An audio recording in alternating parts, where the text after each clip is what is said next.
Hello friends, स्वागत है आप सबका आपके अपने यूट्यूब चैनल पर बिहार शिक्षक भर्ती 3.0 जिसके लिए जीके जीएस के अंतर्गत हमारी क्लासेस शुरू हो चुकी हैं। आज हम लोग पॉलिटी सेट 2 को पढ़ेंगे। इससे पहले आपको हिस्ट्री की क्लासेस प्रोवाइड करवाई जा चुकी हैं और साथ ही पॉलिटी सेट 1 भी दिया जा चुका है। सारे प्रश्न आपके लिए, एक एक प्रश्न इंपॉर्टेंट है, समय बहुत ही कम है आप लोगों के पास, तो क्लासेस से जुड़े रहिए और अपनी तैयारी को लगातार करते रहिए। प्रश्न के साथ साथ आपको यहाँ पे एक्सप्लेनेशन दिया जाएगा जो कि कॉन्सेप्ट क्लियर करने के लिए आप लोगों के लिए बहुत ही ज़्यादा ज़रूरी रहेगा। देखते हैं पहला प्रश्न आज का क्या है कि मौलिक अधिकारों का संविधान के किस भाग में उल्लेख है। यानी कि मौलिक अधिकार जो है भारतीय संविधान में कहाँ पे उल्लेख किया गया है मौलिक अधिकारों का। तो देखते हैं भाग 1, भाग 2, भाग 3, भाग 4 या फिर भाग 1। तो मौलिक अधिकार कहाँ पे हैं? तो अगर हम मौलिक अधिकार की बात करें तो भारतीय संविधान में ऑप्शन बी हमारा राइट आंसर है। भाग 3 में कहाँ पे है? भाग 3 में मौलिक अधिकारों का उल्लेख किया गया है। बात करें अगर हम मौलिक अधिकार तो लिया कहाँ से गया, किस देश से हमने लिया है?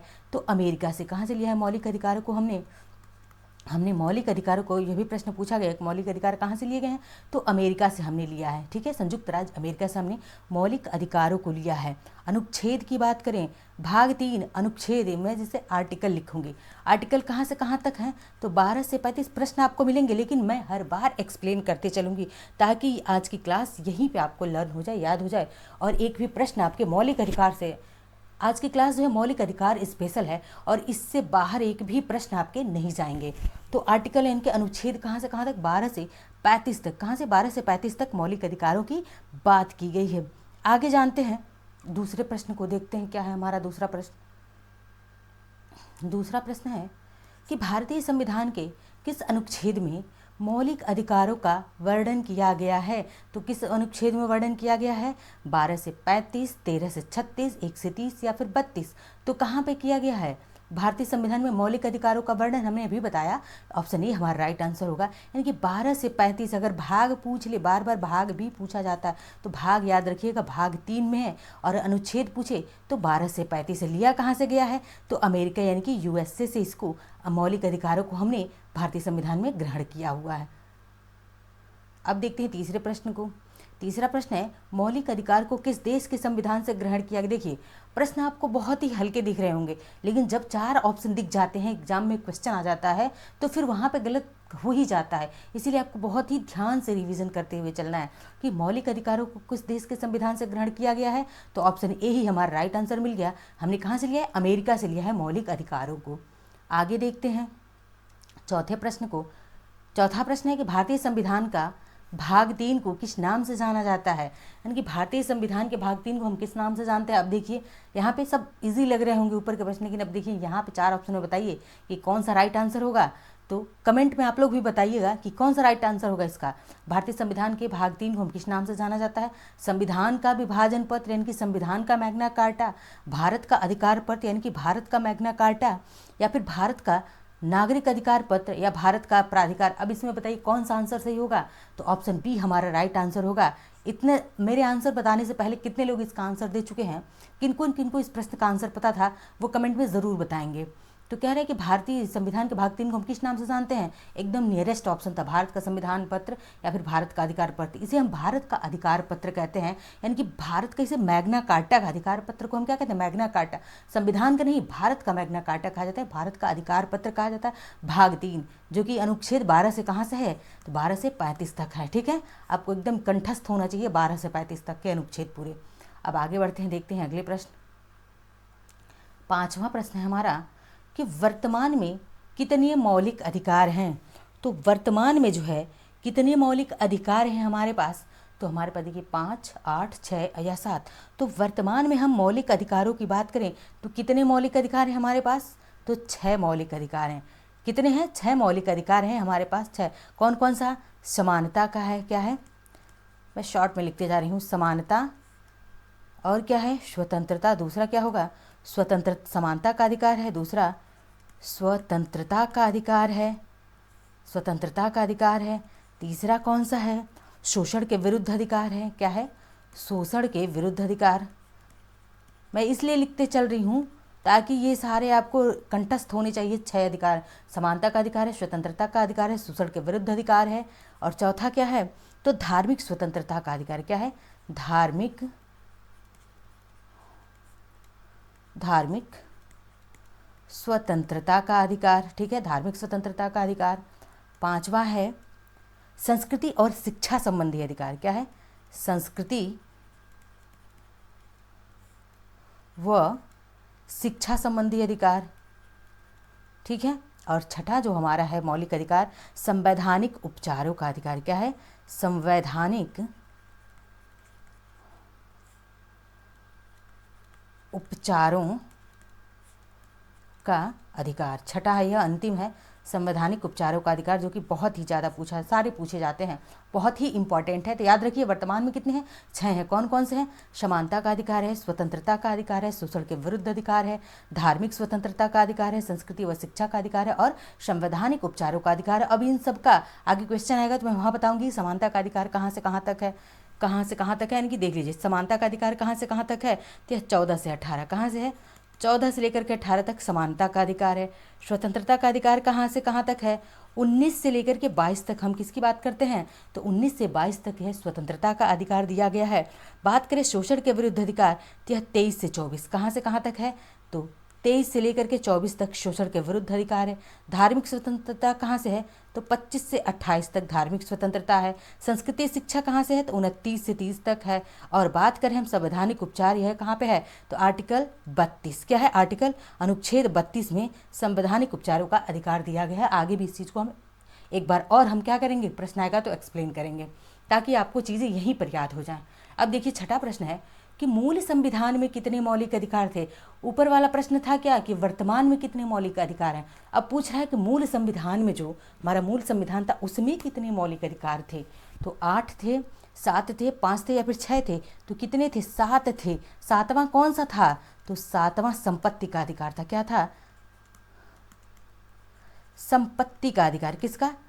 संपत्ति का अधिकार, संपत्ति का अधिकार, ठीक है। 7वां था। इसको समाप्त कब किया गया था? संपत्ति के अधिकार को समाप्त कब किया गया? बहुत बार पूछता है।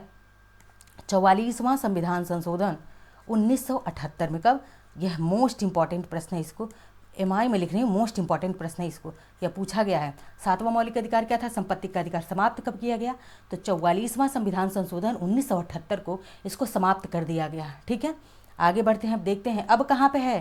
तो यह अनुच्छेद आर्टिकल 300A में है संपत्ति का अधिकार। और कैसा अधिकार है? तो अब कानूनी अधिकार। यह भी प्रश्न पूछा गया, संपत्ति का अधिकार कैसा अधिकार है?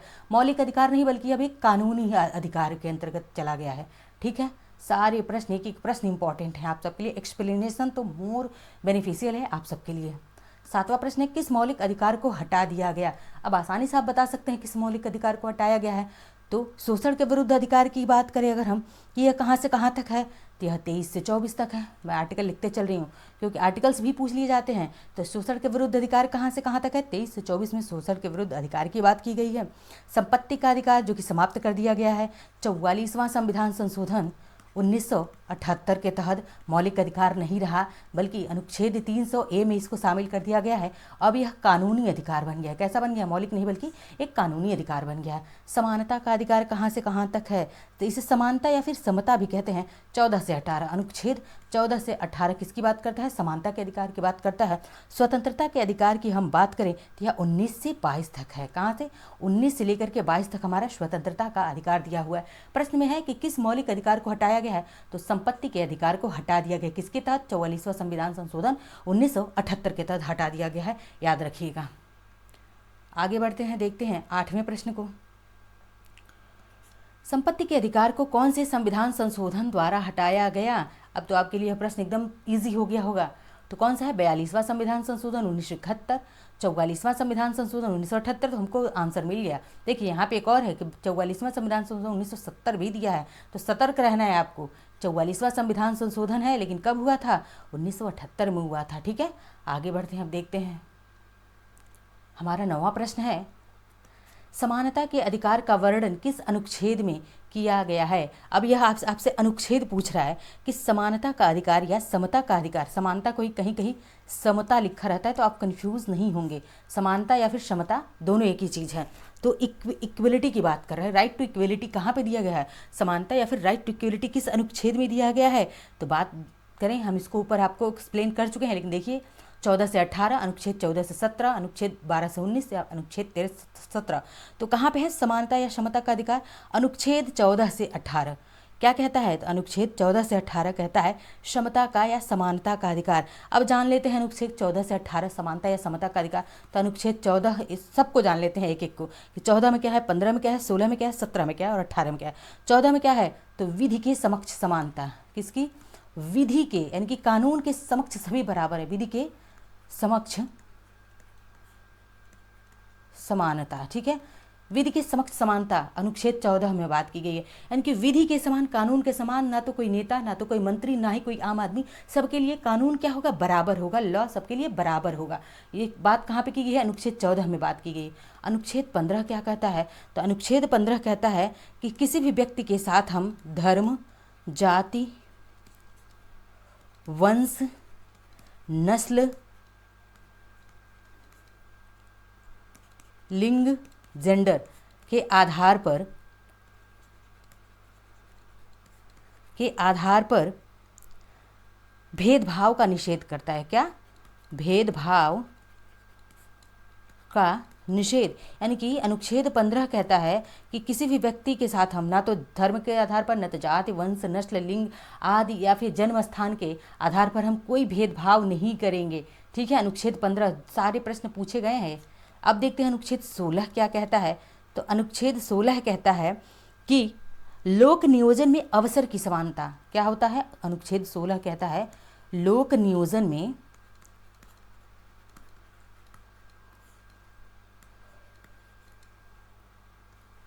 अवसर की समानता की बात करता है। किसकी? अवसर की समानता, यानी कि जो हमारे एग्जाम्स, जितने भी एग्जाम हैं वहाँ पे लोक नियोजन क्या होता है? जो भी हमारे एग्जाम्स होते हैं उनमें सबको अवसर दिया जाएगा, चाहे वो मेल हो फीमेल हो, सबको अवसर की समानता रहेगी। तो प्रश्न कई बार पूछा आता है कि अवसर की समानता, सिर्फ इतना ही पूछ दिया गया था कि अवसर की समानता किस अनुच्छेद में है? तो अनुच्छेद 16 है, यानी कि लोक नियोजन में अवसर की समानता कहाँ पे है? अनुच्छेद 16 बात करता है।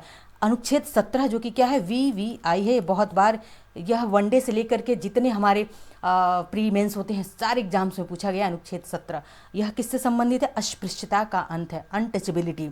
ठीक है, अनटचेबिलिटी से संबंधित कोई है तो अनुच्छेद 17 अस्पृश्यता। क्या है?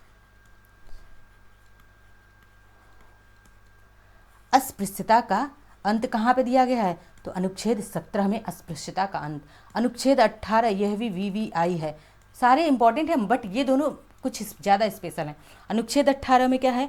उपाधियों का अंत है। क्या है? उपाधियों का, जो भी उपाधियां दी गई हैं उसका अंत व्यक्ति वापस कर देता है। जैसे कुछ दिन पहले कुश्ती के जो वो क्या थे, एथलीट थे, उन्होंने क्या किया था? अपनी उपाधियां वापस लौटा दी थी। तो किस अनुच्छेद के तहत उन्होंने वापस किया था? अनुच्छेद 18 के तहत ही अपनी उपाधियों को इन्होंने वापस कर दिया था। तो उपाधियों का अंत कहाँ पे है? अनुच्छेद 18 में। एक बार रिवीजन कर लेते हैं। अनुच्छेद 14 विधि के समक्ष समानता की बात करता है। अनुच्छेद 15 धर्म और जाति, वंश, नस्ल, लिंग के आधार पर कोई भेदभाव ना हो, इसकी बात करता है। 16 क्या कहता है? लोक नियोजन में अवसर की समानता की बात करता है। 17 अस्पृश्यता के अंत, अनटचेबिलिटी का अंत 17 में है। और अनुच्छेद 18 कहता है कि उपाधियों का अंत, यही क्या है? समानता का अधिकार है। ठीक है, अब देखते हैं 10वां प्रश्न हमारा क्या कहता है। 10वां प्रश्न है कि स्वतंत्रता के अधिकार का वर्णन किस अनुच्छेद में है? अब पूछा है आपसे कि स्वतंत्रता का अधिकार कहाँ पे है, तो देखते हैं अनुच्छेद 16 से 20, अनुच्छेद 20 से 22, अनुच्छेद 23 से 24 या अनुच्छेद 19 से 22 कहाँ पे है? तो स्वतंत्रता का अधिकार कहाँ पे है? तो ऑप्शन हमारा डी राइट है, 19 से 22 तक है। अब देखिए 19 से 22 तक सारे उसको हम डिस्कस कर लेते हैं कि क्या क्या है। ठीक है, डिस्कस करते हैं 19 में। तो 19 में बहुत सारी चीज़ें दी गई हैं। 19 में क्या है? तो 19 में चलिए एक एक डिस्कस करते हैं। 19A में क्या दिया गया है? तो बोलने की स्वतंत्रता। 19A में क्या है? बोलने की स्वतंत्रता, यानी कि राइट टू स्पीक कहाँ पे है?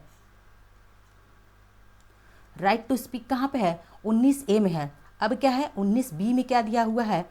19B में है कि कहीं भी शांतिपूर्वक, बिना हथियारों के शांतिपूर्वक सभा करने की, बिना हथियारों के क्या है कि शांतिपूर्वक मतलब कि आपके पास हथियार नहीं होना चाहिए, शांतिपूर्वक सभा करने की स्वतंत्रता कहाँ पे है?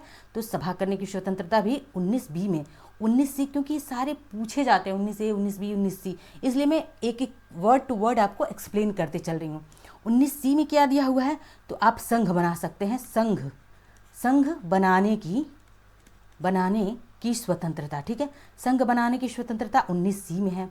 19D की हम बात करें कि 19D में क्या दिया हुआ है, तो 19D में है कि देश के किसी भी क्षेत्र में अबाध आवागमन मतलब क्या है कि आप देश के भारत में कहीं भी किसी भी क्षेत्र में आप अबाध रूप से आ जा सकते हैं। अबाध आवागमन की बात की गई है किसमें, अनुच्छेद 19D में, ठीक है। अब देखते हैं अनुच्छेद 19E क्या कहता है। अनुच्छेद 19E तो इसमें जो है कहीं भी देश के किसी भी क्षेत्र में निवास करने की स्वतंत्रता, यानी कि देश के किसी भी क्षेत्र में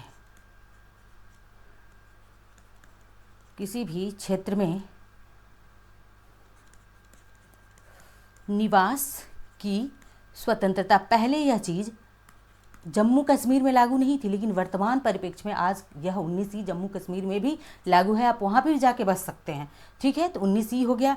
अब है 19G की बात करते हैं। 19G क्या कहता है, तो 19G कहता है कि आप कोई भी व्यापार और आजीविका चलाने के लिए स्वतंत्र हैं, यानी कि कोई भी व्यापार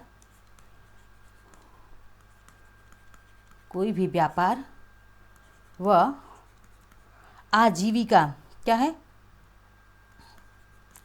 कोई भी व्यापार व आजीविका चलाने की स्वतंत्रता, ठीक है। 19 को याद रखिए। 19A में राइट टू स्पीक बोलने की स्वतंत्रता है। 19B में शांतिपूर्वक सभा करने की, शांतिपूर्वक मतलब बिना हथियारों के संघ बनाने की स्वतंत्रता 19C में है। भारत के किसी भी क्षेत्र में अबाध आवागमन की स्वतंत्रता 19D में है। देश के किसी भी क्षेत्र में निवास की स्वतंत्रता 19E में है। और 19G कहता है कि आप कोई भी व्यापार व आजीविका करने के लिए क्या है, स्वतंत्र हैं, ठीक है। अब देखते हैं अनुच्छेद 20 आर्टिकल 20 क्या कहता है। तो अनुच्छेद 20 में क्या है, अपराधों के लिए दोष सिद्धि के संबंध में संरक्षण, यानी कि इसको मैं लिखती हूँ शॉर्ट में, देखिए कीवर्ड्स बना लीजिए। दोष सिद्धि के संबंध में संरक्षण। अब दोष सिद्धि की अपराध करेंगे तभी तो दोष सिद्धि होगा, यानी कि दोष सिद्धि के संबंध में संरक्षण की बात कौन करता है, आर्टिकल 20 बात करता है अपराधों के लिए दोष सिद्धि के संबंध में संरक्षण। ये कीवर्ड्स ही आपको एग्जाम में 1 नंबर दिलाएंगे। अब अनुच्छेद 21 की बात करें। अनुच्छेद 21 क्या है, तो प्राण व दैहिक स्वतंत्रता, क्या है, प्राण व दैहिक स्वतंत्रता की बात करता है अनुच्छेद 21। अब अनुच्छेद 22 की बात करें तो अनुच्छेद 22 क्या कहता है, तो कुछ दशाओं में गिरफ्तारी और निरोध में संरक्षण देता है, यानी कि कुछ दशाओं में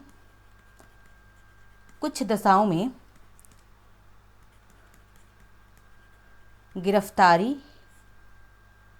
व निरोध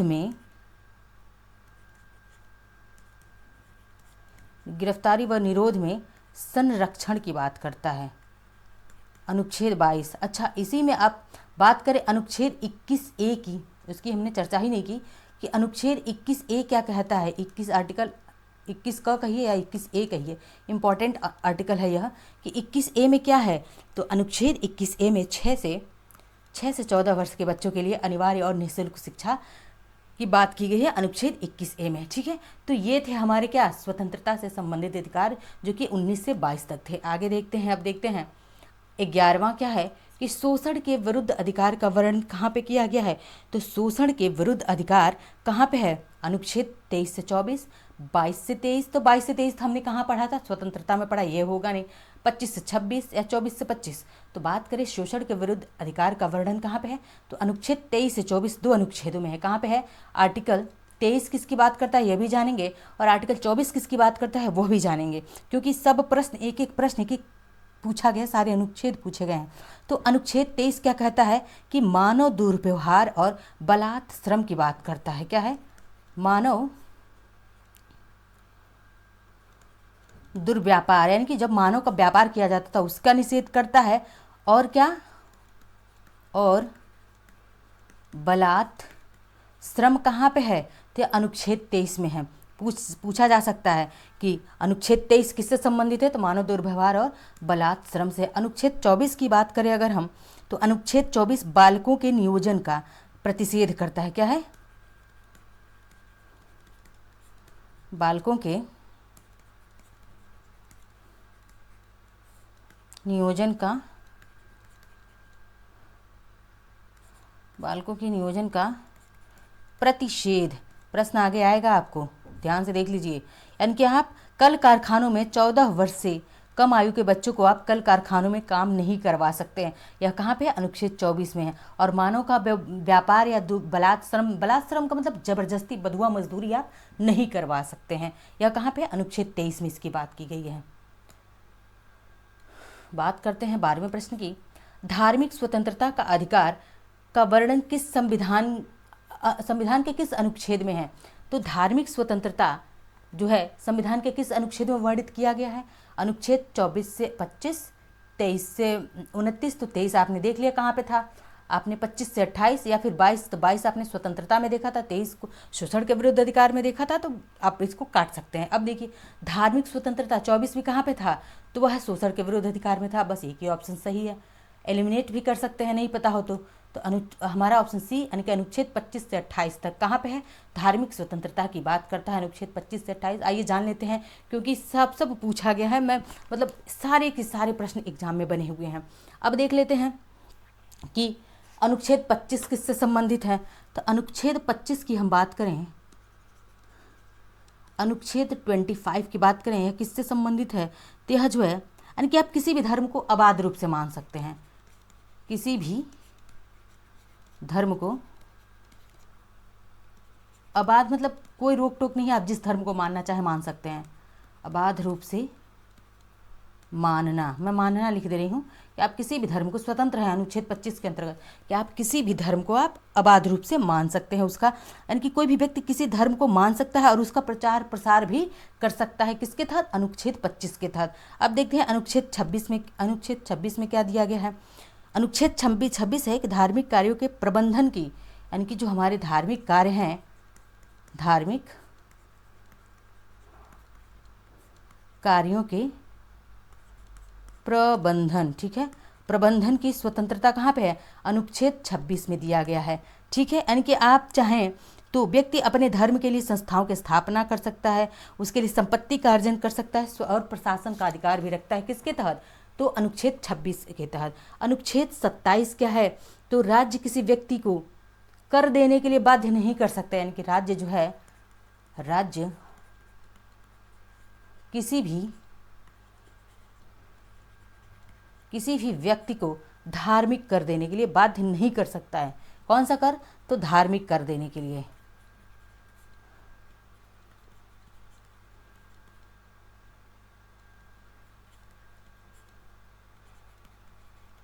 बाध्य नहीं कर सकता, ठीक है, बाध्य नहीं कर सकता। और अनुच्छेद 28 क्या कहता है?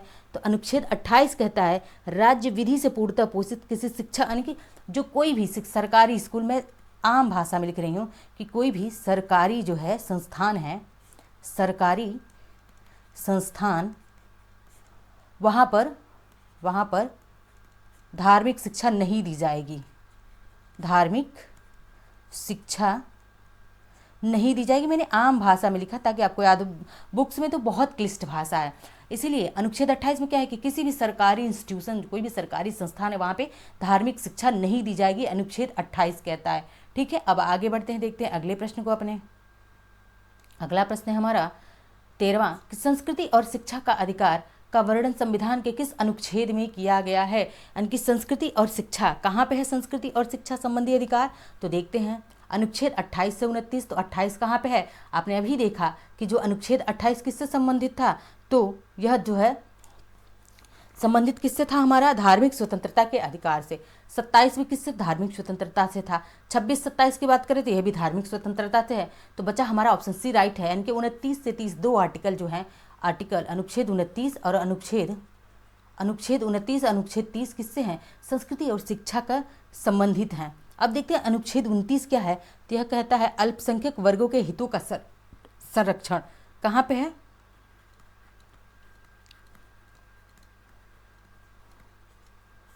अल्पसंख्यक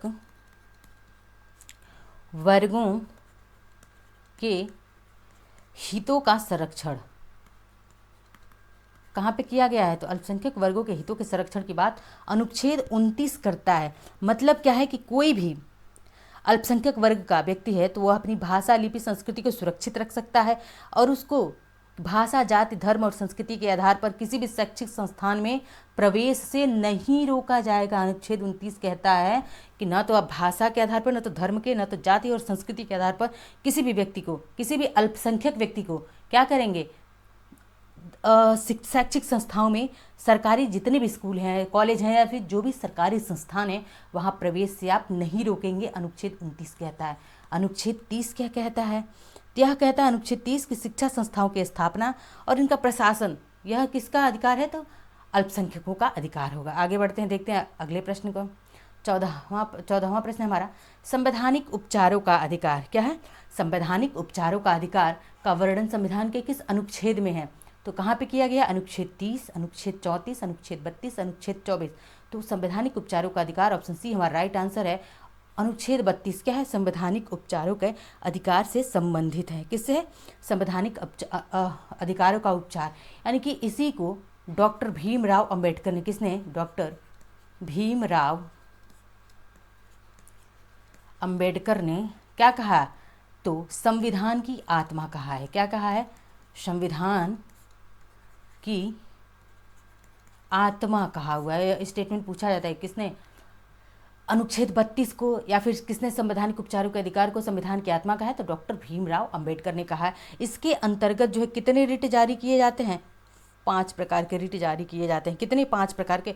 और इसको संवैधानिक उपचारों का अधिकार कौन रिट जारी किए जाते हैं, क्या क्या रिट कैसे जारी होते हैं, इसको मैं फिर कभी किसी और क्लास में पढ़ाऊंगी, क्योंकि लेक्चर बहुत बड़ा हो जाएगा। जान लीजिए कौन कौन सा है, बंदी प्रत्यक्षीकरण होता है, परमादेश होता है, प्रतिषेध लेख होता है, उत्प्रेषण होता है, अधिकार परीक्षा। और इसको मैं बहुत ही सरल भाषा में समझाऊंगी आपको कि बंदी प्रत्यक्षीकरण यानी कि हैबियस कॉर्पस किसे कहते हैं, मैंडामस किसे कहते हैं, प्रोहिबिशन क्या होता है, प्रोहिबिशन मतलब निषेध हो गया, प्रोहिबिशन क्या होता है, सर्टियरी क्या होती है, अक्वाटो वारंटो क्या होता है, एकदम आम भाषा में, आम मतलब लोकल लैंग्वेज में बताऊंगी कि इसे क्या कहते हैं, इन सबको जितने भी रिट हैं। तो किसी अगली क्लास में मैं इसको आएगा प्रश्न तो मैं वहाँ एक्सप्लेन कर दूंगी आप लोगों को। अब चलते हैं अगले प्रश्न की तरफ। 15वां प्रश्न है, अनुच्छेद 31 किससे संबंधित था, तो अनुच्छेद 31 किससे संबंधित था, शोषण के विरुद्ध अधिकार आपने देखा कहाँ था, तो 23 से लेकर के कहाँ तक, 24 तक था शोषण के विरुद्ध अधिकार। समानता कहाँ से, 19 से 22 तक है। समानता कहाँ से है, तो नहीं सॉरी समानता की अगर हम बात करें तो समानता जो है कहाँ है, समता या समानता, देखिए समानता कहाँ से, 14 से लेकर के 18, ठीक है। और बात करें स्वतंत्रता, 19 से लेकर के 22 तक स्वतंत्रता थी। और संपत्ति का अधिकार यही जो किसमें था, अनुच्छेद 31 में था, जो कि अब का क्या हो गया है, समाप्त। इसको अनुच्छेद 31 को समाप्त कर दिया गया है, ठीक है, समाप्त कर दिया गया है। कौन सा संविधान संशोधन, 44वां संविधान संशोधन 1978 के तहत इसको समाप्त किया गया है, ठीक है। अब कहाँ पे है, तो अनुच्छेद 300A में है या 300 क में है, जो कि एक कानूनी अधिकार है। कैसा अधिकार है, कानूनी अधिकार है, ना कि एक मौलिक अधिकार है, ठीक है। अब देखते हैं 16वां प्रश्न हमारा क्या कहता है। 16वां प्रश्न है, डॉक्टर भीमराव अंबेडकर ने भारतीय संविधान की आत्मा किस अनुच्छेद को कहा। मैंने ऊपर ही एक्सप्लेन किया इसको कि भारतीय संविधान की आत्मा डॉक्टर भीमराव अंबेडकर ने किसे कहा है, तो अनुच्छेद 32 को। किसे कहा है, अनुच्छेद 32 को। ऑप्शन सी हमारा राइट आंसर होगा। आगे बढ़ते हैं, देखते हैं 17वें प्रश्न को। कौन से संविधान संशोधन द्वारा भारत के संविधान में मौलिक अधिकार जोड़ा गया था, तो कौन सा संविधान संशोधन था, 44वां संविधान संशोधन 1975। देखिए 39वां, सवाल ही नहीं उठता, 41वां, 42वां, यानी कि कौन सा संविधान संशोधन था, मौलिक अधिकार जोड़ा गया था, तो देखिए यहाँ 75 नहीं बल्कि इसको 78 कर लीजिए, ठीक है। तो ऑप्शन ए हमारा राइट आंसर होगा। 44वां संविधान संशोधन 1978 के द्वारा सॉरी प्रश्न में क्या पूछा है, ये 75 ही, ठीक है, यानी कि मौलिक अधिकार को जोड़ा गया था पूछा है। मैंने यहाँ संपत्ति का अधिकार समझ लिया। तो कौन से संविधान संशोधन द्वारा जो है संविधान में मौलिक अधिकारों को जोड़ा गया था। अब बताइए कि कौन सा संविधान संशोधन था जिसके तहत मौलिक अधिकारों को जोड़ दिया गया था संविधान में। तो देखते हैं कौन सा संविधान संशोधन था। 44वां संविधान संशोधन 1975 दिया है, 39वां संविधान संशोधन 1974, या फिर 41वां संविधान संशोधन, या फिर 42वां संविधान संशोधन 1976 के तहत जोड़ा गया था। किसके तहत, 42वां संविधान संशोधन 1976 के तहत इसको जोड़ा गया था। आगे बढ़ते हैं, अब देखते हैं 18वें प्रश्न को, भारत में मौलिक अधिकारों की रक्षा कौन करता है? तो मौलिक अधिकारों की रक्षा कौन करता है? सत्र न्यायालय, उच्च न्यायालय, सर्वोच्च न्यायालय या फिर राजस्व न्यायालय? तो मौलिक अधिकारों का संरक्षक हम किसे कहते हैं? सुप्रीम कोर्ट को, सर्वोच्च न्यायालय को। भारत का जो सर्वोच्च न्यायालय है मौलिक अधिकार, क्यों? क्योंकि इसके लिए आप मौलिक अधिकारों के लिए आप क्या सुप्रीम कोर्ट जा सकते हैं, ठीक है। लेकिन जो मौलिक कर्तव्य हैं उसके लिए भी जा सकते हैं, जो हमारे डीपीएसपी है उसके लिए आप नहीं जा सकते हैं। इसीलिए डीपीएसपी को क्या कहा जाता है? वाद योग्य यानी कि फोर्सेबल नहीं है। आगे देखते हैं, 19वां प्रश्न है, मौलिक अधिकारों के अंतर्गत अनुच्छेद 24 किससे संबंधित है? देखिए मैंने अनुच्छेद 24 को बहुत ही अच्छे से बताया था, क्योंकि ये से प्रश्न जो है बहुत दिखता बहुत ईजी लेकिन बहुत इंपॉर्टेंट होता है। तो अनुच्छेद 24 किससे संबंधित है? वृद्धों के शोषण, बच्चों के शोषण, महिलाओं के शोषण या पुरुषों के शोषण? तो किससे था? बच्चों के शोषण, यानी कि जो थे 14 वर्ष के कम आयु के बच्चे, 14 वर्ष से कम आयु के बच्चों को कहाँ पे? कारखानों में आप नहीं लगा सकते हैं, कारखानों में आप नहीं लगा सकते हैं। क्या कर सकते हैं? जो 14 वर्ष से कम आयु के बच्चे हैं, कारखानों या फिर जो भी जोखिम भरा काम है वहाँ पे आप नहीं लगा सकते हैं। तो बच्चों के शोषण से संबंधित था 19वां प्रश्न हमारा, बी ऑप्शन राइट होगा। अब देखते हैं 20वां प्रश्न है, कारखानों और खानों में कोई व्यक्ति नियुक्त नहीं किया जा सकता जब तक कि उसकी आयु कम से कम कितने वर्ष ना हो? तो 16 वर्ष, 18 वर्ष, 14 वर्ष या 15 वर्ष? अभी हमने इस प्रश्न को देखा, कितने वर्ष? 14 वर्ष। अनुच्छेद कौन सा है? तो अनुच्छेद पूछेगा तो आपसे इंपॉर्टेंट है, अनुच्छेद 24 याद रखिए। अनुच्छेद 24 शोषण के विरुद्ध अधिकार। क्या है यह? शोषण के विरुद्ध अधिकार। क्या है? शोषण के विरुद्ध अधिकार। मैं बार बार इसीलिए एक्सप्लेन कर रही हूँ, लिख रही हूँ, ताकि इस टॉपिक से संबंधित आपको कोई भी और दूसरा लेक्चर ना देखना पड़े, दूसरा वीडियो आपको ना देखने की ज़रूरत पड़े, आपको यहीं पर रट जाए, क्योंकि आपके पास समय बहुत कम है। मौलिक अधिकारों में संशोधन कौन करता है? कौन करता है? राष्ट्रपति, लोकसभा, संसद, राज्यसभा? तो मौलिक अधिकारों में संशोधन संसद कर सकता है। कौन कर सकता है? संसद। ठीक है, तो यह थे हमारे 21, कहने के लिए बस 21 प्रश्न थे। अब आपको एक्सप्लेनेशन से ही पता चला होगा कि आपको कितने सारे प्रश्न करवा दिए गए हैं, और मुझे नहीं लगता कि मौलिक अधिकारों से संबंधित आपको कोई और भी लेक्चर देखने की आवश्यकता होगी। वीडियो पसंद आए तो लाइक, शेयर, सब्सक्राइब, कमेंट करते रहिए, अपने दोस्तों तक शेयर करिए और क्लास को बहुत ही ज़्यादा अपना प्यार दीजिए। मिलते हैं नेक्स्ट लेक्चर में। धन्यवाद।